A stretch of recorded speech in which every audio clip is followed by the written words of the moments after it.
Yes. Hi. Hi. ചേച്ചി നമ്മുടെ ഇമോഷൻസിനെ പാട്ടുമായിട്ട് connect ആവാറുണ്ടോ? അയ്യോ എന്തോ ചോദ്യവാ. ഉറപ്പായിട്ടും. എന്നാ പെട്ടെന്നൊരു പാട്ട് പാടിക്ക്. ഇപ്പോഴത്തെ ഇമോഷൻ വെച്ചിട്ടാണോ? അത് വേണോ? വേണം. അങ്ങനെ ഇപ്പം ചോദിച്ചാൽ ഇപ്പം ഇച്ചിരി ഡള്ളാണ്. ഓക്കെ. അപ്പം ഡള്ളായിട്ടിരിക്കുന്ന ഒരു സോങ് കേൾക്കാനാണ് ഇഷ്ടം. ഓക്കെ. പക്ഷേ പറയുന്നത് ഈ നമ്മൾ ഇമോഷണലി ഭയങ്കര വീക്കായിട്ടിരിക്കുന്ന സമയത്ത് വീക്ക് സോങ് കേട്ട് കഴിഞ്ഞാൽ പിന്നെ നമ്മൾ വീക്ക് ആവത്തേ ഉള്ളൂ. കുറച്ചുകൂടെ എനർജറ്റിക് സോങ് കേൾക്കണം എന്നാണ് പറയുന്നത്. പക്ഷെ അത് കേൾക്കാനുള്ളൊരു മൂഡ് നമുക്ക് പലപ്പോഴും ഉണ്ടാവാറില്ല. അപ്പോൾ നമ്മൾ വീക്ക് ആയിട്ടുള്ള സോങ് തന്നെ കേൾക്കും. അതായത് ആ ഇമോഷൻ അനുസരിച്ചുള്ള പാട്ട് തന്നെ കേൾക്കും എന്നുള്ളതാണ് വാസ്തവം.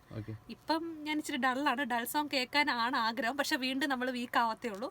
അതുകൊണ്ട് എൻ്റെ അഭിപ്രായം നമ്മൾ വീക്കായിട്ടിരുന്നാലും നല്ല എനർജറ്റിക് സോങ് കേൾക്കണം എന്ന് തന്നെയാണ്. ഇപ്പോൾ പാടാൻ പറഞ്ഞാൽ പാടുവോ? പാടത്തില്ല. മലയാള സിനിമയിൽ ഒരുപാട് ഹമ്മിങ്ങുകൾ വന്നിട്ടുണ്ട് ഇല്ലേ? ഒരുപാട് പല സിനിമകളിലായിട്ടും പാട്ടുകളിലായിട്ടും പെട്ടെന്നൊരു ഹമ്മിങ് പറഞ്ഞാൽ ഓർത്തെടുക്കാൻ പറ്റുമോ? മലയാള സിനിമയിലെ വേണോ? ഏതെങ്കിലും. നമ്മുടെ ഡ്യുവറ്റ് മൂവിയിലെ അഞ്ജലിക്കകത്തെ ചിത്ര ചേച്ചിയുടെ അത് തന്നെ ആർക്കും പഠിക്കാൻ പറ്റാത്ത സംഗതി അത്. ഓക്കെ.